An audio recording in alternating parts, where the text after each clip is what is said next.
KGF का पूरा नाम कोलार गोल्ड फील्ड्स है और फिल्म में इसके दूसरे अध्याय का नाम केजीएफ चैप्टर 2 रखा गया है। यस यानी रॉकी भाई को जिन्होंने हिंदी में आवाज दी है उनका नाम सचिन गोले हैं। आप उनकी एक झलक यहाँ देख सकते हो। ऑफर क्लोजेस सून।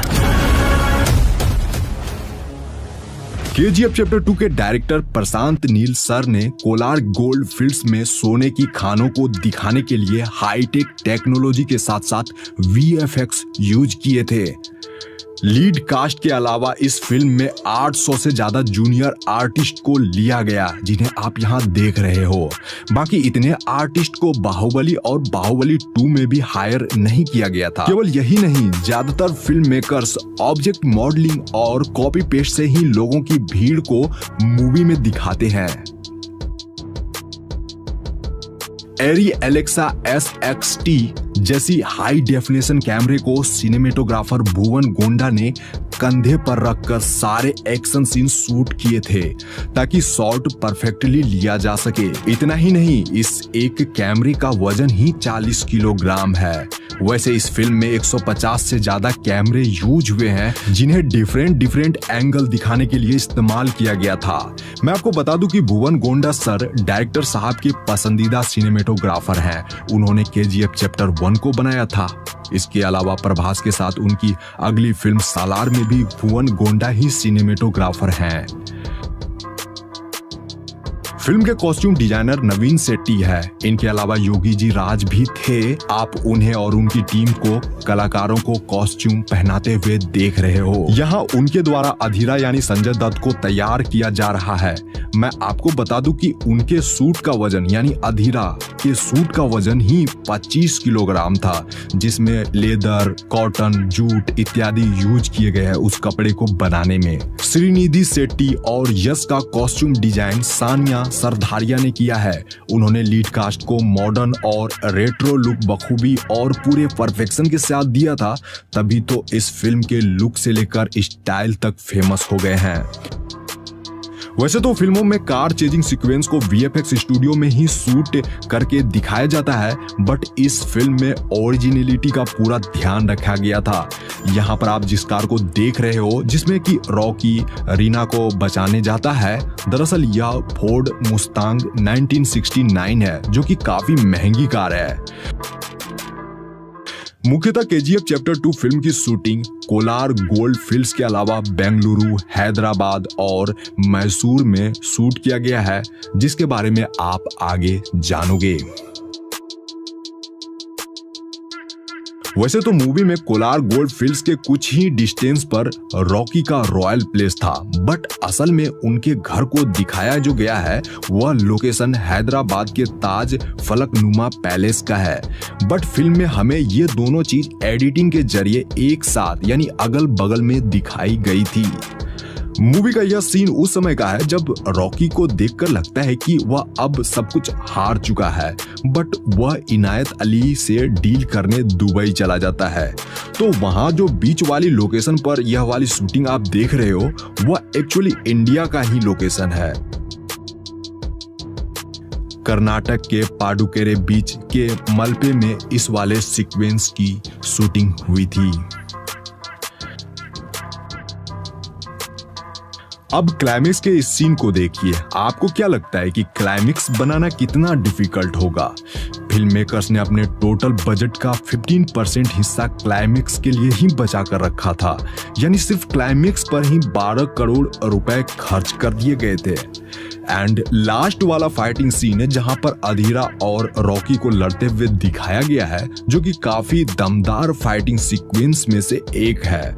तो इस जगह पर दोनों ने दमदार फाइटिंग तो करी है, बट जानकर आपको अच्छा लगेगा कि इस एक्शन सीन के लिए ना तो यश और ना ही संजय दत्त ने कोई डबल बॉडी इस्तेमाल किया है, यानी कि यहाँ कोई भी डबल बॉडी नहीं है। ब्यूटी पेजेंट श्रीनिधि जी, जिन्होंने इस फिल्म में रीना का किरदार निभाया है, जो कि रॉकी की वाइफ रहती है, यहाँ उन्हें आप बिहाइंड द सीन में देख रहे हो। वो अपने शॉट को खुद से देख भी रही है एंड वो काफी अच्छा फील कर रही है। और यह क्लिप होली का है। वह और उनकी टीम यानी केजीएफ टीम ने इस साल सेट पर ही होली खेला था। उन्हें गुलाल लगे हुए आप देख रहे हो।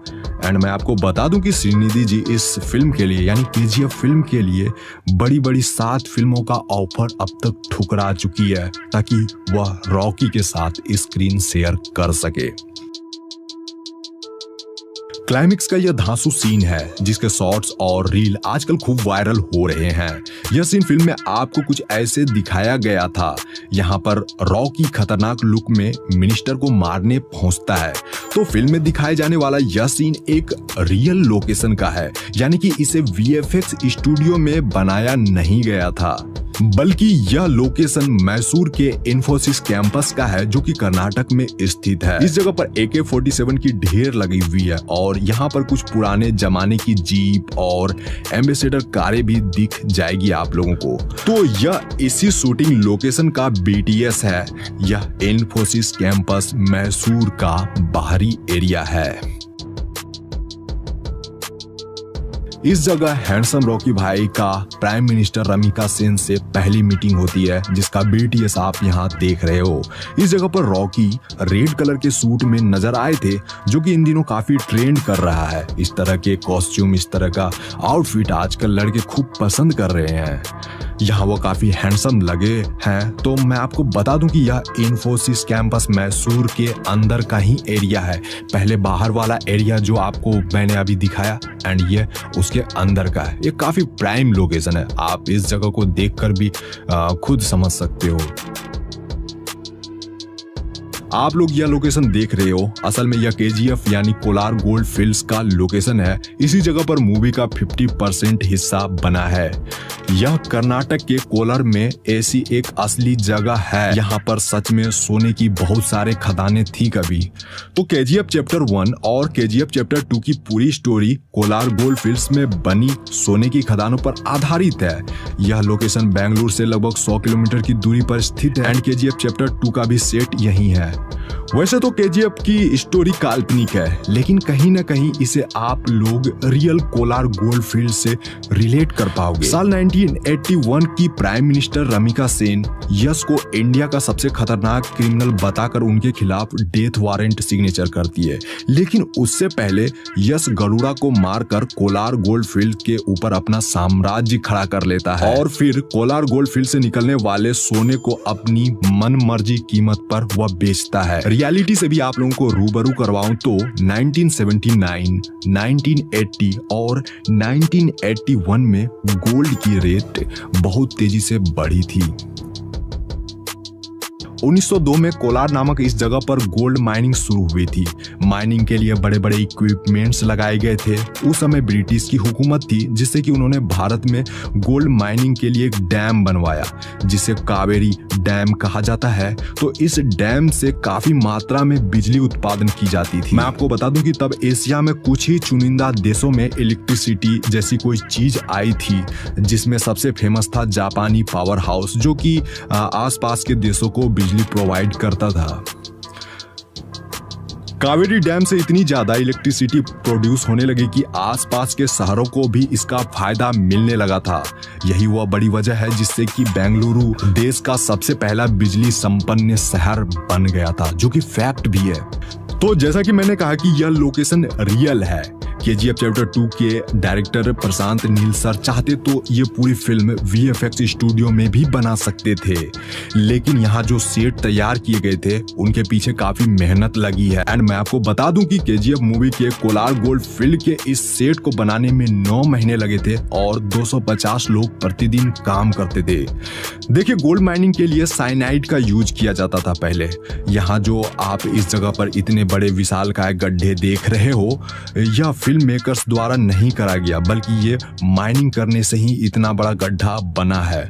अब सोचो कितनी ज्यादा साइनाइड यहाँ यूज किए गए होंगे।